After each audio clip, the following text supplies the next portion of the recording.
नमस्कार दोस्तों, आज हम बात करेंगे मनरेगा और आईजीआरएस की।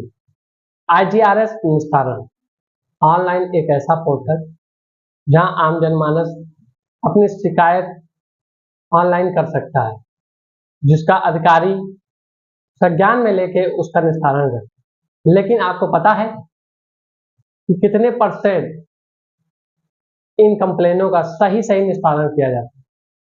वैसे देखा जाए तो कानपुर में कभी 50 से 60%, कभी 70 से 75% इन शिकायतों का निस्तारण होता है। वहीं कानपुर देहात भी 55 से 60% कानपुर निस्तारण में स्थान बनाए हुए हैं। लेकिन गौरतलब बात यह है, क्या ये प्रतिशत सही है? नाम मात्र की आख्या लगाकर उस शिकायतों का निस्तारण ना करें, लेकिन कागजों में उन्हीं शिकायत का निस्तारण दिखाया जाए, तो आप किस पे भरोसा करेंगे? वहीं बात करते हैं मनरेगा की। मनरेगा एक ऐसी स्कीम है जो गांव को में रहने वाले लोगों की आर्थिक स्थिति को मजबूत करने के लिए, गांव में लोग पलायन न करें, बाहर देश न जाए, उसके लिए यह स्कीम चालू की गई, जहां साल में 100 दिन रोजगार देने का वादा था, जिसके तहत मनरेगा जॉब कार्ड भी बने। लेकिन दोस्तों, अगर इसी में ही भ्रष्टाचार हो जाए,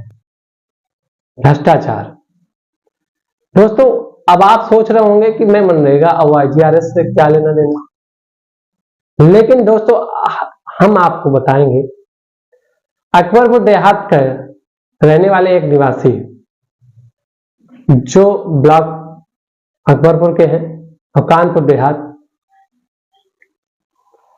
दोस्तों, आप सोचेंगे कि मैं मनरेगा और आईजीआरएस की बात क्यों कर रहा हूं और इनका क्या आपस में लेना देना। दोस्तों, आज हम आपको बताते हैं, एक शख्स दावा कर रहे हैं जिन्होंने हमारे चैनल के माध्यम से इसको उजागर करने की बात की। एक शख्स दावा कर रहे हैं जो कि कानपुर देहात के अकबरपुर ब्लॉक और ग्राम ज्योतिष के रहने वाले हैं, जो दावा कर रहे हैं कि उन्होंने आईजीआरएस कंप्लेन डाली, ऑनलाइन पोर्टल में कंप्लेन डाली, लेकिन उसका निस्तारण सिर्फ नाम मात्र कागजों पर किया गया।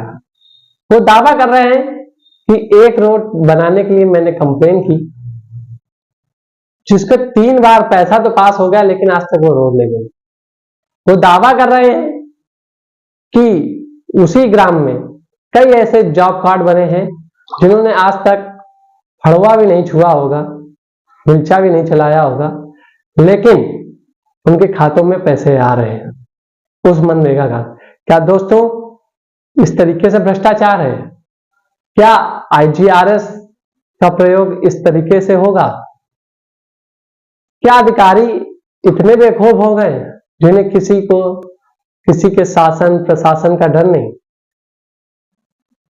दोस्तों, आइए सुनते हैं ग्राम ज्योतिष से तो शिकायतकर्ता की जवानी कि वो क्या दावा कर रहे हैं, और आप भी बताइए, क्या भ्रष्टाचार खत्म होगा या ये अधिकारी ऐसे ही इस सरकार को ठेंगा दिखाते रहेंगे? जहां एक तरफ सरकार वादा कर रही है ग्राम स्तर 0 स्तर तक काम करने का, वहीं कुछ लोग उस सरकार के फलीता लगाने का कार्य कर रहे हैं। आप भी सोचिए, आप भी बताइए, आपके भी क्षेत्र में अगर ऐसा कुछ हुआ हो तो हमें भेजिए, हम आपको अपने चैनल के माध्यम से उस खबर को, उस मुद्दे को उठाने का प्रयास करेंगे। दोस्तों, सुनिए ग्राम ज्योतिष से शिकायतकर्ता की जवानी। साथियों, जय जय भोलेनाथ की। साथियों, आज मैं एक बहुत ही गंभीर विषय में चर्चा करने के लिए आपके सामने आया हूं। ग्राम पंचायत ज्योतिष में विकास कार्यों में हो रही धांधली की शिकायत पिछले 6-7 सालों से मेरे द्वारा शासन को दी जा रही है, लेकिन शासन में क्या हो रहा था अभी तक और आज क्या हुआ ये मैं बताना चाहता हूँ। अभी तक जो भी अधिकारी हमारी शिकायतें जाती थी, उनको असत्य, झूठी, मनगढ़ंत बता करके सरकार को आख्या लगा करके भेज देते थे। जब इस पर हमने बार बार शिकायत की कि ये लोग बिना सुने, बिना देखे, बिना समझे हुए गलत आख्या लगा करके शासन को दे रहे हैं।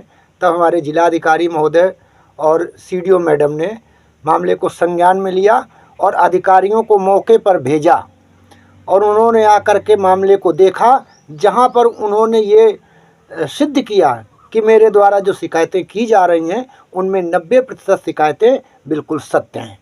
अब उनमें जो आख्या लगाई गई, उन आख्याओं में जो मेरे द्वारा शिकायतें कही जा रही हैं वही शिकायतें उसमें लिख करके शासन को भेजी जा रही हैं कि हाँ ऐसा है, और लिख देते हैं बाद में कि समस्या का निस्तारण हो गया या ये समस्या निस्तारित की जाती है। अब बड़े मज़े की बात ये देखो, शिकायत जो गई वही शिकायत उन्होंने उस पर लिख दी, जो मैंने शब्द लिखे थे वही शब्द उन्होंने उस पर लिख दिए कि हाँ ऐसा है, और शिकायत का निस्तारण हो गया। अरे प्रभु, आप लोग पढ़ लिख करके उन कुर्सियों पर बैठे हैं, इसको निस्तारण कहते हैं। निस्तारण का मतलब ये होता है, हमारे जिलाधिकारी महोदय ने कहा कि समस्या का निस्तारण करके आख्या प्रस्तुत करें। तो अगर हमने शिकायत की है कि ये रास्ता नहीं बना है तो रास्ता बन जाना चाहिए था, तब ये निस्तारण की आख्या लगनी चाहिए थी कि शिकायत को देखा और सही पाया और उस रास्ता बनवा दिया और समस्या का निस्तारण हो गया। कैसे ही आप लोग निस्तारण कर रहे हैं। धन्य है आप लोगों की पढ़ाई। और हमारे माननीय जिलाधिकारी महोदय और सीडीओ मैडम हमारी शिकायत पर ध्यान दें, और हमारे पास पूरे साक्ष्य हैं। एक रास्ता है, नाम बदल बदल करके उस रास्ते को 3 बार बनाया गया, 3 बार पेमेंट उठाई गई उस रास्ते की। मनरेगा के तहत जो काम हुए उसमें 50 से अधिक ऐसे जॉब कार्ड हैं जिन पे काम न करने वालों को जॉब कार्ड दिए गए और उनके खाते में पैसे भेजे गए और उनसे 1-1 हज़ार रुपये लिए गए और बाकी का पैसा उनको दिया गया। 16 जॉब कार्ड ऐसे हैं जो पति पत्नी के नाम से अलॉट किए गए, जिनमें से 14 जॉब कार्ड ऐसे हैं कि जिनमें पति ने भी 100 दिन की हाजिरी लगी है और पत्नी में भी 100 दिन की हाजिरी लगी है। बताइए, और कार्रवाई नहीं हो रही है, केवल कागज़ पे कार्रवाई की निस्तारण हो गया। धन्य है प्रभु, थोड़ा ध्यान दीजिए। हमारे जिलाधिकारी महोदय और सीडीओ मैडम बिल्कुल भ्रष्टाचार की चरम सीमा को पार कर गया है ग्राम पंचायत ज्योतिष का विकास कार्य। जय भोलेनाथ की, जय भोलेनाथ की। दोस्तों, आपने सुना अभी ग्राम ज्योतिष से शिकायतकर्ता की जवानी कि किस तरीके से अधिकारी भ्रष्टाचार की हदें पार किए हैं। क्या कानपुर देहात के डीएम इसको संज्ञान में लेंगे? क्या सीडीओ इसको संज्ञान में लेगा? क्या उनकी शिकायत, या ये कहा जाए पूरे ग्राम की शिकायत का निस्तारण हो पाएगा? एक ही रोड का 3-3 बार पैसा पास होने का दावा करने वाले, क्या वो रोड बन पाएगी? क्या सरकार के इन अधिकारियों पर शिकंजा कस पाएगा? बने रहिए हमारे साथ न्यूज एमपीडी।